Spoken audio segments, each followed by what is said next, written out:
पानीपत में जेजेपी युवा योद्धा सम्मेलन के दौरान दिग्विजय चौटाला ने यूजीसी मुद्दे पर बीजेपी पर बड़ा हमला बोला। उन्होंने कहा कि संविधान द्वारा दिए गए फंडामेंटल राइट्स के साथ खिलवाड़ किया जा रहा है और यूजीसी कानून समाज में मतभेद व जातीय दरार पैदा करेगा। चौटाला ने आरोप लगाया कि एक ओर हिंदू राष्ट्र की बात होती है, वहीं दूसरी ओर नई पीढ़ी को बांटने का प्रयास किया जा रहा है। उन्होंने कहा कि यूजीसी के जरिए देश को पीछे ले जाने का काम हो रहा है और यह बिल सरकार को एक दिन वापस लेना पड़ेगा। SYL विवाद पर उन्होंने कहा कि हरियाणा पंजाब की संयुक्त प्रेस वार्ता से समाधान नहीं निकलेगा। SYL का हल जेजेपी सत्ता में आने पर करेगी।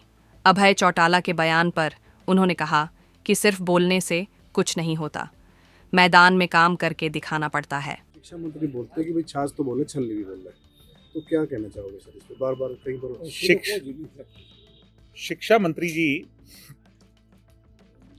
का मैं वैसे तो आदर करता हूं, मगर कई बार आदमी को अपनी हैसियत अनुरूप बयान देना चाहिए।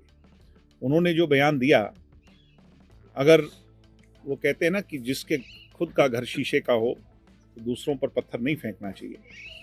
आज उनके यहाँ की जो शिक्षा व्यवस्था है उसका अगर मैं मुजाहिरा आप लोगों के सामने रखूं तो मतलोडा के अंदर 35 गांव के अंदर जो सरकारी स्कूल है, एक भी ग्रांट जब से ये मंत्री हैं एक भी ग्रांट नहीं दी गई है। पानीपत, समालखा, इसराना, बापोली, सनौली, पानीपत शहर में लगभग 125 सरकारी स्कूल हैं जिसमें 6 साल से एक भी ग्रांट नहीं आई है। ये मंत्री हैं उस विभाग के। ऐसे ही इनका पूरा लेखा जोखा और इनके खुद के गांव की भी बात में कर लो, उसकी भी व्यवस्था यही है। आज हालात ये हैं कि यहाँ पर स्कूल को डेवलपमेंट के नाम पर बंद कर करके तोड़ दिया जाता है और ये वादा करते हैं कि मैं नए स्कूल उसकी जगह बनाऊंगा, शिक्षा व्यवस्था को सुधारूंगा, और होता उसके विपरीत है। तो इसलिए अपने अंदर झांक करके, सोच करके, अपनी हैसियत अनुरूप बोलना चाहिए आदमी को। कई बार जो कुर्सी का अहंकार है वो सिर चढ़ करके बोलने लगता है। तो ये तो सब मोदी के नाम पर जीते हुए बेचारे लोग हैं, इनका खुद का कोई आधार नहीं है।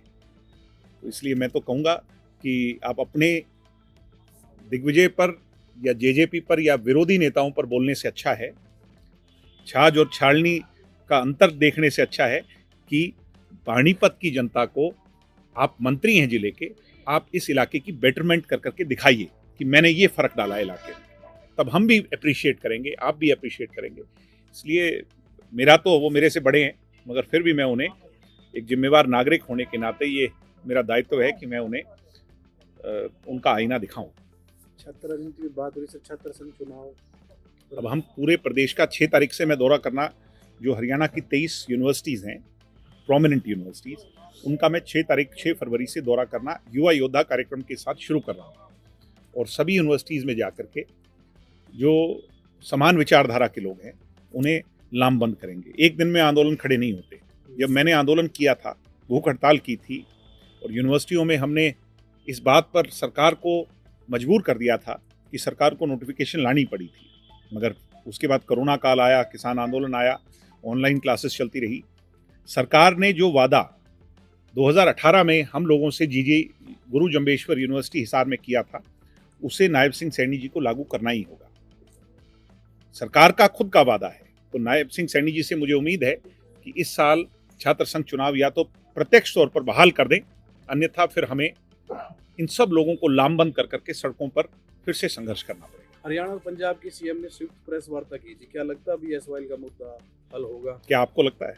आप बताइए सर, क्योंकि बहुत पार्टियां इसमें। क्या आपको उन पार्टियों से उम्मीद है जो राष्ट्रीय दल हैं, जिनके हित दोनों तरफ पर हैं, जिनके राजनीतिक स्वार्थ दोनों तरफ पर हैं, क्या वो कभी हरियाणा के हक की बात कर सकते हैं?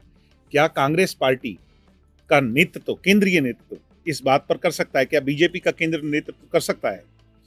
जब वहाँ चुनाव आएगा तो वहाँ की बात करेंगे, जब हरियाणा में चुनाव आएगा तो हरियाणा की बात करेंगे। वो कभी हरियाणा का SYL का हक, हरियाणा का पानी हरियाणा को नहीं दिलवा सकते। इसकी लड़ाई रीजनल पार्टीज ही लड़ सकती हैं। जननायक जनता पार्टी रीजनल हरियाणा का दल है और हरियाणा की ये एसवाईएल की लड़ाई जेजेपी ही लड़ेगी, मैं आपको बड़े विश्वास से कह रहा हूँ। तो सफल, ना केवल सफल बल्कि बहुत जोश और जज्बे से लबरेज नौजवानों की एक बहुत बड़ी भीड़ पानीपत की यहाँ पर एकत्रित हुई शगुन गार्डन में। युवा योद्धा जिला सम्मेलन ना केवल जेजेपी के लिए कामयाबी है बल्कि जन विरोधी, युवा विरोधी नायब सिंह सैनी जी की जो सरकार है उसके लिए चेतावनी है कि प्रदेश की जो युवा पीढ़ी है आज वो अपने मुद्दों के साथ साथ, चाहे एचपीएससी का मुद्दा हो, एचटेट का मुद्दा हो, बेरोजगारी का मुद्दा हो, नौकरियों का मुद्दा हो, आज जो शिक्षा व्यवस्था की बदहाली है उसका मुद्दा हो, स्कूली शिक्षा की बदहाली है वो विषय हो, यूजीसी का नया जो कानून आया है वो मुद्दा हो, हमारे बुजुर्गों की पेंशन काटी जा रही है पूरे प्रदेश में, बहुत बड़ा मुद्दा है, किसानों को समस्याएं आ रही हैं, जो हमारे लेबर क्लास है उनकी कॉपीज़ काटी जा रही हैं, गुलाबी पीले कार्ड काटे जा रहे हैं और फैमिली आईडी के नाम पर लोगों को ऐसा उलझा दिया गया है, कभी फैमिली इनकम के नाम पर उलझा दिया गया है। तो अनेकों ऐसे मुद्दे हैं जिनको लेकर के युवा योद्धाओं ने आज खड़े होकर के ये शपथ ली, प्रण लिया कि हम आने वाले समय में सरकार के सामने चुनौती बनेंगे, सरकार के सामने संघर्ष करेंगे, लड़ाई लड़ेंगे और सरकार की ईंट से ईंट बजा करके इनके हक और हुकूक की आवाज़ बुलंद कर करके उनको हक दिलाने का काम करेंगे। तो आज बहुत सफल कार्यक्रम रहा, मैं पूरी इकाई को तहे दिल से बधाई देता हूँ। और 13 मार्च के लिए डॉक्टर अजय सिंह चौटाला जी का जन्म दिवस अभी हम 31 तारीख को डिसाइड करेंगे कहाँ मनाएंगे, तो वो जो हमारा पूरे प्रदेश स्तरीय सम्मेलन होगा उसके लिए मैंने आज सबको मिला। अभी सर आपने यूजीसी की बात की, आप भी छात्र राजनीति से निकले हैं जी, तो वहाँ होता है इस तरह का भेदभाव? आपके आसपास भी आपने जो माहौल देखा और इस नए बिल को लेकर क्या कहना चाहोगे? मैं ये मानता हूँ कि ये कॉन्फ्लिक्ट ऑफ इंटरेस्ट की बात है, कॉन्फ्लिक्ट ऑफ जो हमारा कॉन्स्टिट्यूशन है, जो बाबा साहब भीमराव अंबेडकर जी की सोच है, उसने जो हमें मूल्य सिखाए हैं, जो हमें अपने फंडामेंटल अधिकार दिए हैं, जो हमारा दायित्व बना है, उसके साथ इन लोगों ने खिलवाड़ करने का एक प्रयास किया है। जो काम पुलिसिया तंत्र का है, अगर कहीं इनजस्टिस हो रहा है तो उसके खिलाफ आवाज़ उठाना वो आपका अधिकार है और उस पर कार्रवाई करना पुलिस की जिम्मेवारी है। एक ऐसा कानून यूजीसी के अंदर ला करके आपने मतभेद और एक दरार, जातिगत आधार पर जातियों के बीच में खाई पैदा करने का प्रयास किया है।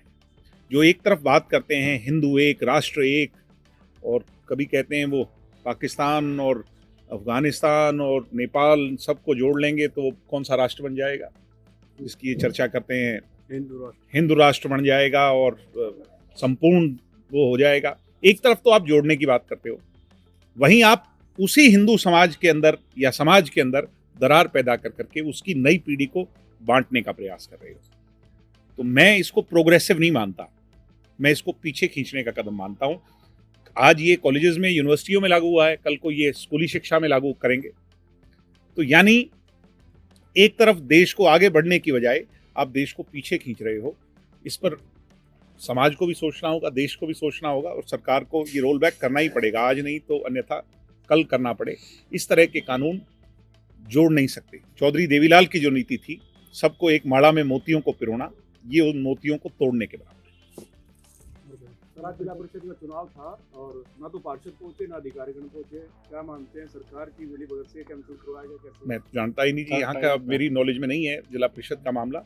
अगर ऐसी बात है तो ये तीसरी बार जिला परिषद तो मेन इकाई है जिसकी बदौलत गांव में विकास होगा।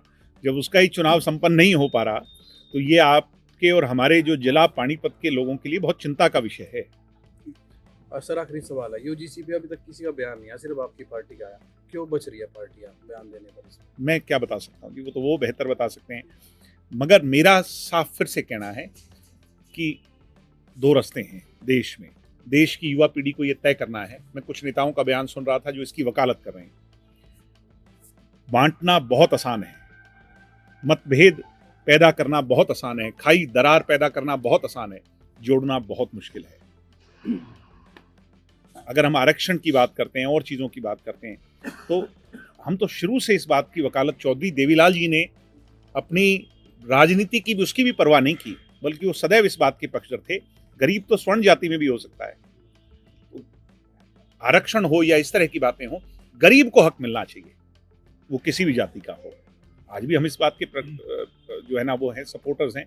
ऐसे ही यूजीसी का जो लॉ लाया गया, क्या मैं मेरी नई पीढ़ी को, हरियाणा में 36 जात बस्ती है, जब वो कॉलेज में पढ़ने जाएंगी, क्या उनके बीच में मैं ये सोच देखना चाहता हूँ? तो ये मेरी गलती होगी। मन में तो आप भी नहीं चाहते, आप कह नहीं सकते, हम कह रहे हैं। जो लोग नहीं कह रहे हैं उनकी राजनीतिक लिमिटेशंस होंगी, मगर मैं मानता हूं कि सच को सच कहना चाहिए, अन्यथा हम गुलाम होंगे। तो मैं तो सच को सच ही कहूंगा। एक आखिरी सवाल ये है कि सर आपने बोला है सॉइल का पानी जेजेपीए लेके आ सकती है, आपके चाचा अभय चौटाला कह रहे हैं 1 दिन में पानी ला दूंगा, रोड जाम कर दूंगा। वो तो ऐसा है ना कि कहना बहुत आसान होता है, जबान के आगे खाली मैदान है, कुछ भी कहे जाओ। और ऐसे एसवाइल का पानी नहीं आएगा। एसवाइल का पानी तो तब आएगा जब रीजनल पार्टी, जननायक जनता पार्टी की सरकार हरियाणा प्रदेश में होगी, और प्रदेश का मुखिया उसका रूट तय करेगा, कानून तय करेगा, विधानसभा तय करेगी, किसी के कहने मात्र से कुछ नहीं।